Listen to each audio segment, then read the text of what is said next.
anticipation. It's gotta be good. If I get thrown out, I'll go live with my mom. Mama, get off the milestones. Welcome to the Real Estate and Chill podcast, the newest and coolest podcast. So tune in. Two experts discussing the real estate market. Loan officer James Chudley and associate real estate broker Kevin Iglesias. Beware, this is not another boring podcast. This right here is the shit you need to hear. Respectfully.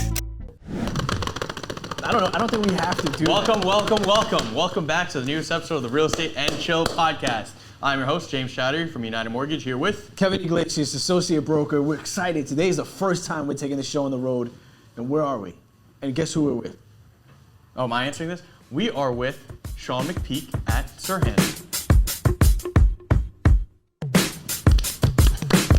Golf claps. Thank you, fellas. Welcome to Serhant House, real estate headquarters in New York City. We appreciate the invite. This is such a sick place. This place is awesome. We have like the whole setup back here. I was like very concerned. I was like, are we gonna be able to like shoot out confetti and stuff like that, like here? And then Sean was just like, he said maybe we'll find out. So I guess we will find out because we're shooting now. So Don't ask for permission. Just beg for forgiveness. Well, we just met Ryan. I was like, Ryan, just put it on his tab. I don't think Ryan's ever seen an episode of Real Estate and Chill, but he's gonna see this one. Before you lost it, tick-tock-toe, I count the seconds till you go, till when you're coming back again. You get me my own, bro? yeah, Now we got confetti on the. on the floor. He's gonna be like, yo, who are those people? Tell them to come back here right now and clean it up. Exactly.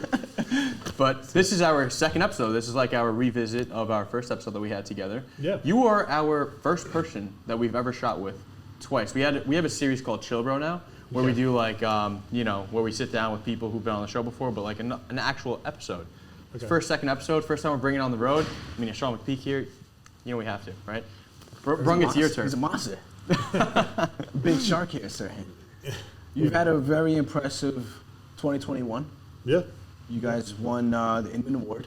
Yeah. Can you touch base on that? Yeah. So we launched a project with Ryan and the company with new development branch of our company called The Library at 61 Rivington Street. We ended up selling out the whole project, all 11 units. It's a $25 million sellout. Wow. And in the process, for our marketing efforts and also for the sales velocity, we ended up winning Inman News's award as the best luxury marketing campaign for a new development in 2021. So that was like a really big milestone. We're not huge on awards, but that was a really cool one to be recognized for.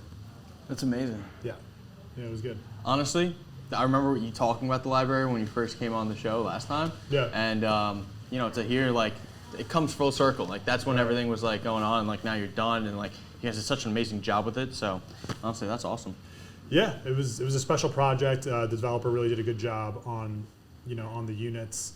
It was just an awesome conversion in a great neighborhood, and we kind of hit it at the right time. And then just being here and being able to bounce ideas off like Studio's team that creates all our content in house, and Ryan and everybody, and just everyone just kind of pulled it together, and it was just a great, massive success for us. So super exciting. That's amazing. Hats off to you. Another thing that we touched base on before was content. That was like our main thing that we talked about. So in terms of content, I know there's some new things that you've done, but has anything changed on your mindset in terms of content since the last time we shot, or is it just do more of it? Yeah, I mean, I think just like siloing your content ideas, that's something that's going to be big for me this year. Just like kind of bringing in new tools, how you can, edit on mobile, who you can hire, different content creators, who's busy, who's not busy, really. That's usually what it comes down to in New York.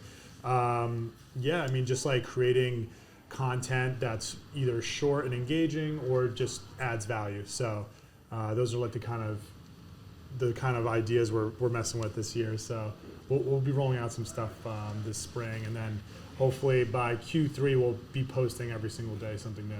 Wow. So is that one of your? I'm assuming that's one of your goals for this year, like just doing more content creation, stuff like that. Yeah. Any other goals you have for 2022? We just we want to double our sales volume. We really want to hit 200 million this year as a team. Wow. So 2021 was, I'm assuming you hit 100 million? Yeah, almost. Yeah. Wow, that's a Yeah. big number. Yeah, so we sold a bunch of townhouses. There are high ticket items. We finished off the library, which was like roughly 25 million. We did a bunch of resales and stuff like that. We have a bunch of resales coming on in the next couple weeks. In the 5 million plus range. Wow. So everyone on the team is kind of firing on all cylinders right now. So you have 6 people on your team? 7, right?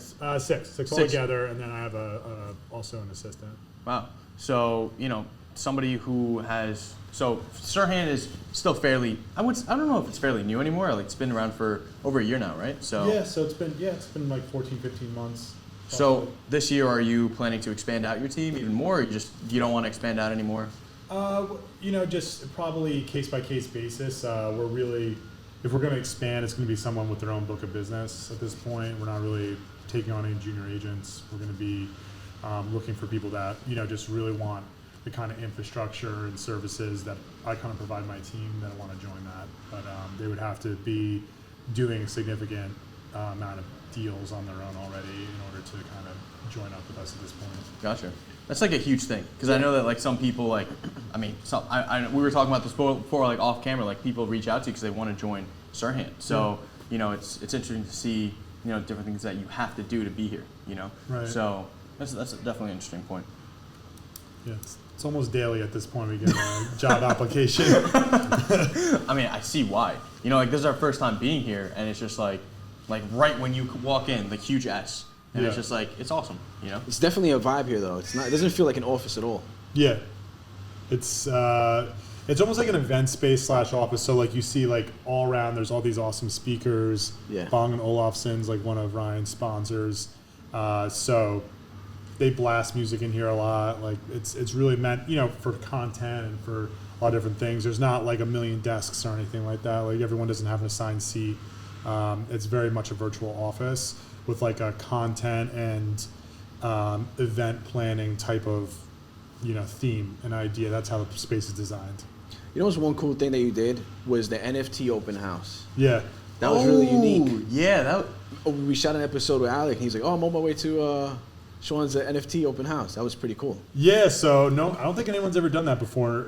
First time. Yeah, it's the first time anyone's ever done a crypto NFT themed open house. In Townhouse, actually, we went to contract like 2 weeks after that. We have an artist we worked with that physically stages a lot of our properties with his art. We've actually sold a bunch of pieces for him just off of content and stuff. Yeah, Wow.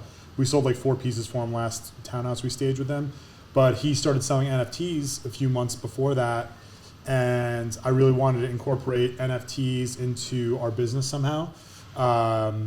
Just the art aspect of the NFTs. So I set up like a big projector. He has a virtual gallery, so we kind of set up the virtual gallery in the Townhouse. And then a bunch of agents showed up that want to learn about NFTs. A ton of buyers showed up, and then a ton of like people that are in the NFT crypto world, like super, super esoteric, like very like knowledgeable people showed up. And that was super interesting. So we've never pulled a crowd like that from an open house. I'd say almost 150 people came. Wow. And we were prepared for it, but we weren't expecting that many. So it was really cool to just kind of like see like what that can, what that world can bring to like the real estate world. So we're very high and bullish on the crypto NFT community in real estate. I read an article in Florida. They're already doing crypto deals on real estate. Yeah, so they did a crypto deal at the Arte in Surfside. I think it was like roughly a $20 million deal. It's a Sapir organization building. Ryan actually sold a penthouse there in end of 2020 for like $33 million. But they also took a deal in there for crypto. People. I mean, some lady I think just did an NFT of her house in Tampa. Yeah. I read last night. You saw that? Yeah. I mean, I think NFTs, as for mortgages, for deeds, title, for contracts, for smart contracts, all that stuff. I think that's coming. I think it was pretty cool because you jumped on like the NFT pretty early. I don't think anybody was really talking about it. Well, That was before, like you did that before, like it kind of got like mainstream too. Like it was mainstream, but not as prevalent as it is now. So you were like very early on the. Yeah, I mean, I hadn't seen anyone do it before, and I just felt like we had an opportunity to really capitalize on it in some way. I just wasn't sure how. And I put it together, and we already had a relationship with this artist who was selling NFTs quite successfully. Yeah. So he'd sold 25 NFTs for like $10,000 plus in Ethereum, So like pretty significant numbers. And we already had the townhouse stage with this stuff, and I was like, we should just do an event with, featuring your NFTs as well, and also kind of like a tutorial, like introduction talk for all these people. So it worked out perfectly, and it just really kind of took off. And then I'm seeing people on the West Coast do it now, and we got some other things potentially planned with just doing more staging with digital art in houses. Do you own any NFTs personally? I don't. I actually own one, but it's like, I just have like some random stuff. I actually was just waiting for the prices to come down, which actually did. It did, yeah. Yeah. So Ethereum prices went down. Yeah, Ethereum came down, so I just picked up a bunch of Ethereum the last couple of weeks. Not financial advice for everyone in my camera. Don't do what I do. I'm an idiot. The market for crypto came down. I thought it was like a little too heated, so I kind of added a lot to like my wallet, and probably gonna be picking up some NFTs in the very near future. So it's all right, exciting I'm gonna make a recommendation, not only because I own it, because I want it, because you probably have a lot of Ethereum. So Little Lemon Friends, I have a picture of a gold lemon. Okay. And it's very it doesn't really have any utility though. It's just a Okay. picture of a gold lemon. But maybe I'll put it right here so everyone can see it. If they don't put it here, it'll be very awkward. But You don't, not like in some type of like Discord chat community. there is, but I don't join any of that stuff. But I should, because like that's like the main purpose of it. Well, that's like the value out of a lot of Yeah. these like art pieces is like you're actually part of a community, and there's different, there's different benefits and events and this and that. There's like so Gary Vee has V Friends, Right. And like now he announced that he's gonna basically have a NFT where you have to have one in order to get into like a restaurant. So it's like it's coming. Like the utility behind these NFTs are definitely coming, and virtual real estate is a huge thing now too. So it's like people are buying land in like Sandbox and like all these different things. So what do you think about that? What do you think about like virtual real estate? I think it's pretty speculative right now buying land in the metaverse. I don't even know like which metaverse is active. Facebook took a $10 billion hit on Meta last year. They just released their earnings. Their stock dropped by 22%. That's crazy. And One of that's the first time biggest that's ever one-day happened. losses Ever, in right, history. Yeah. Of Facebook. So it could be huge, or it could be, I don't know. I mean, it just depends. It's all about adoption. I mean, whenever I think about this, I think of the movie Ready Player One. Yeah. And that, Spielberg flick. It's like half digital, half real life, and it's like very much metaverse. It's called the Oasis. And I think that's kind of where I think this thing is going personally, but people might not be into it. You never know. Yeah. Talking about like metaverse, Ryan is creating Universe. Yep. Virtual world where you guys can sell real estate, have meetings, and other cool events. Yeah, I mean, I think Ryan wants to expand to different markets, but he also wants to like maintain a company culture. So Serhant Universe is a place where we're going to be able to take kind of virtual meetings, so people are going to be able to walk around, talk, chat, do this thing where you're like actually like interacting with people more so than like a Zoom call or something like that. So I think that's like where it's starting, and then the business applications will probably grow out from there. But right now, it's more of just like an internal cultural reinforcement type of initiative. Selling 100 million last year, it's not easy to do. It 200 was not million. easy. What are you doing as far as like lead generation wise? I know you on our first episode you said that you went after a lot of expireds, but are there a lot of expireds now in the city, or? There's a decent amount. I mean, they're just older expireds, probably things that expired a year to 18 months ago. Is really like the kind of sweet spot. We're generating a lot of content. We get a lot of referrals. I get a lot of referrals from agents in the city. Believe it or not, a lot of people come to me with things they can't quite sell. I think just like the expireds are still big. Just meeting with developers, taking them out, things like that. We're going after bigger things these days. So it's not always so much reaching out to owners. Sometimes it's like a agent, business manager, someone like that, different type of connection to the property. That's awesome. Yeah. Right now, like so obviously like with interest rates going up, Prices are still, I feel like on Long Island, Kevin, like, would you say they're staying the same still? Everything's shooting over ass? What do you think? Depends on the area. Yeah. Do you feel like things are cooling down here? I don't feel like. I think things are revving up here. Things Even are more. starting to get, because, our market's very much buoyed by the foreign buyer. So foreigners are coming back to town, the vaccines, the herd immunity, whatever, things are kind of chilling out. So you're seeing a lot of different countries kind of open up their borders, and that's really who, will drive our market when it's down. So all those people are coming back, and they're very much back in the city right now, interested in buying. There's still somewhat of a discount going on in the city versus, not as much as during COVID, but now that we're in post-COVID, you're still kind of buying it on the way up. The market here is definitely increasing. When they do these interest rate hike announcements, you see like a little flurry of activity every time that happens, and people think that they're going to be paying more in the future. But ultimately, I've never really seen an interest rate hurt our market.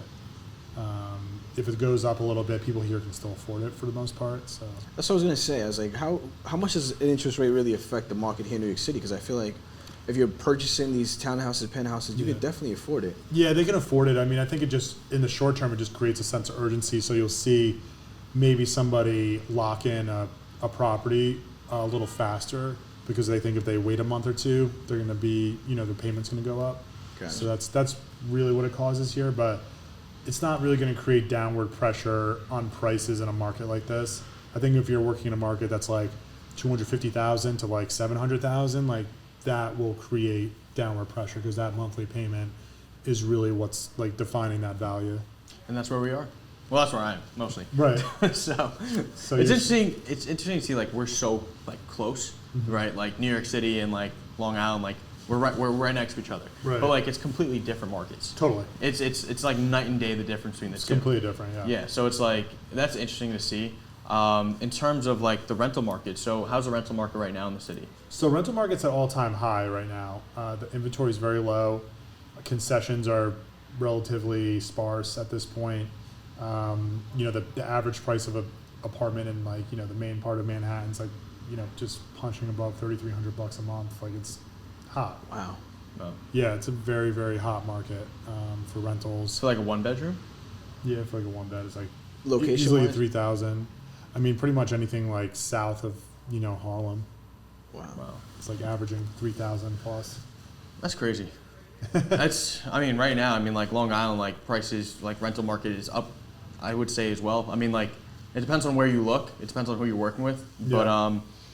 it's kind of crazy. Like I always push people like if you have the money, buy. But like Right. not everyone can do that.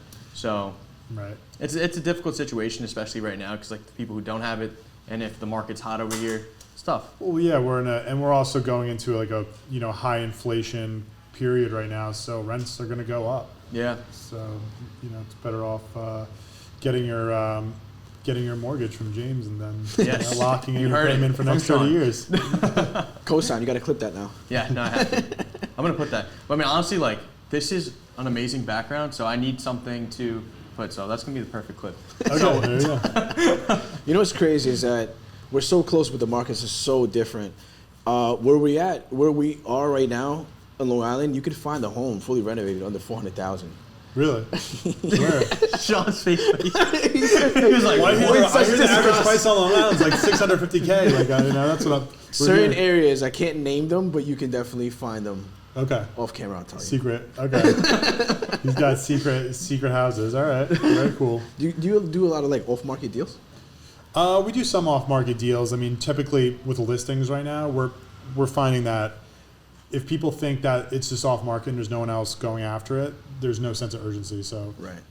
we're not getting a lot That's of a good off. point. There are off-market things happening, but not like you would expect. It's a strange market. Some days the market's good, some days it's bad. There's pockets that are still recovering, and then there's pockets of the market that are super hot. So it's a good point because in Long Island, you don't really see off-market deals unless they're like wholesale deals or they're deals that investors are trying to buy and flip. But out here, it's different because I feel like a lot of sellers would be off-market because of privacy. or Privacy is a big thing. Some high-profile people, sometimes they're going through life changes where they're, they need a little more privacy. Sometimes they don't like their neighbor. You never know. It's true. what's one of the craziest off-market deals you've done? Have you any crazy stories?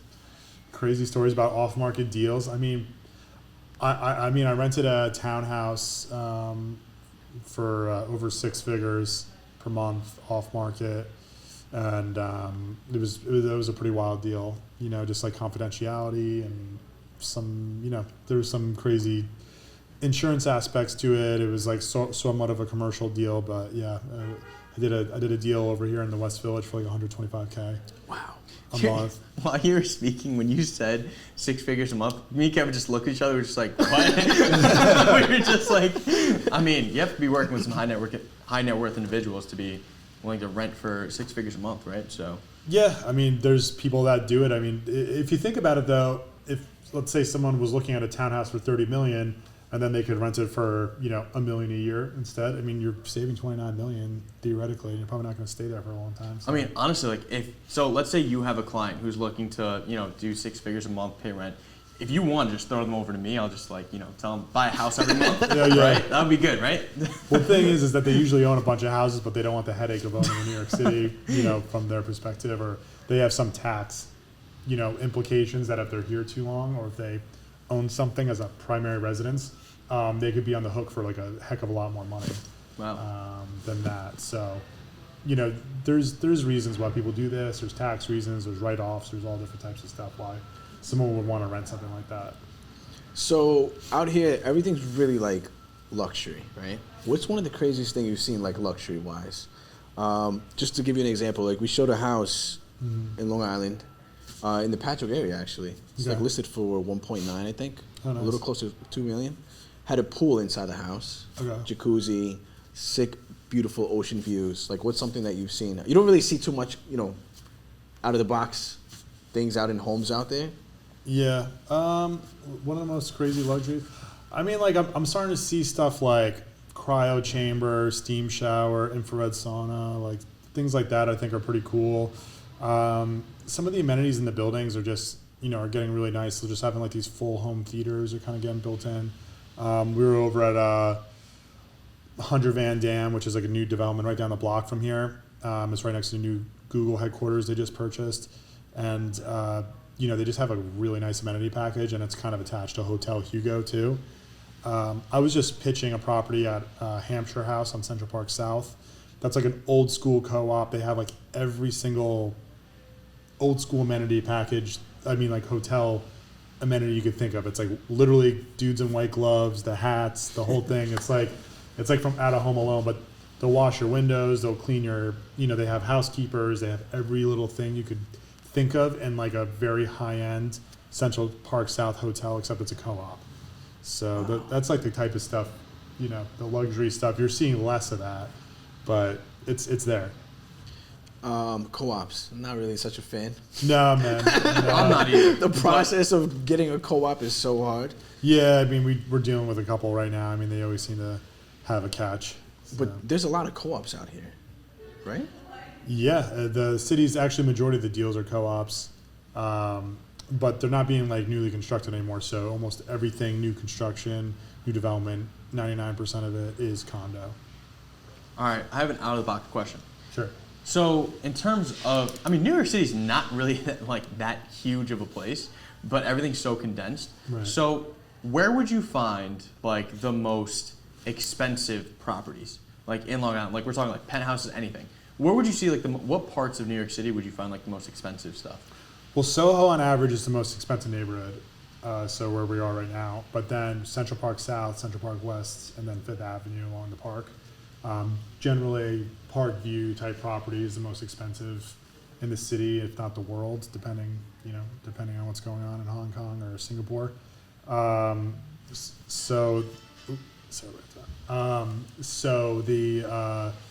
it's Central Park South, Central Park West, and then Fifth Avenue is the most expensive kind of places in the city.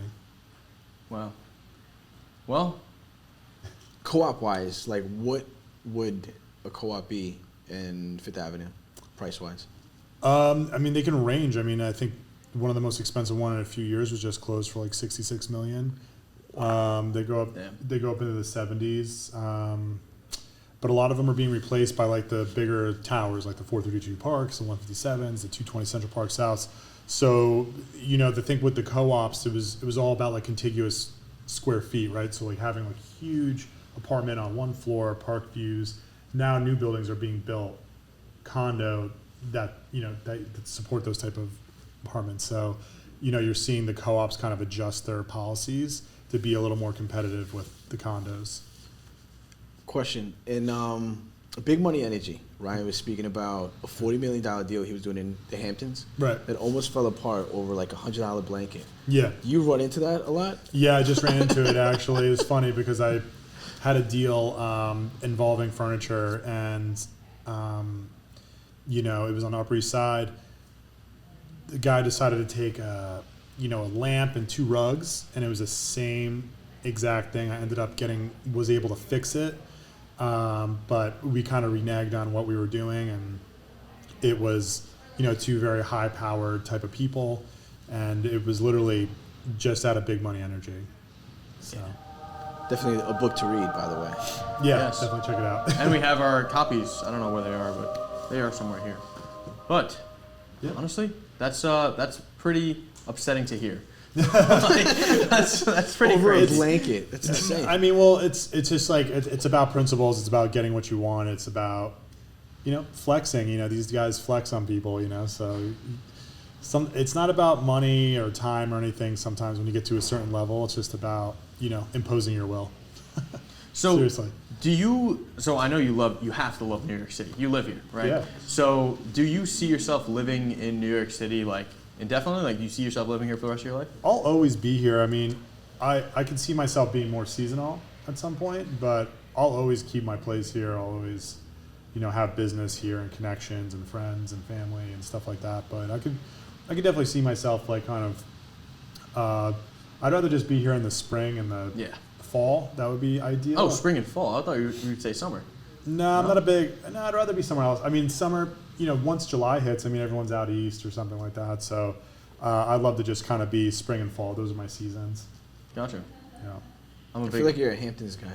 Hamptons vibe. I'm not much. I'm Montauk? a more of a Fire Island guy. Really? Really? Yeah, I go out to Davis Park by you guys. Yeah. Wow. That's what Lou Soriano does. He loves Fire Island too. He's somebody who is on our show as well. Oh, okay. So that's awesome. I'll have to check out his epi.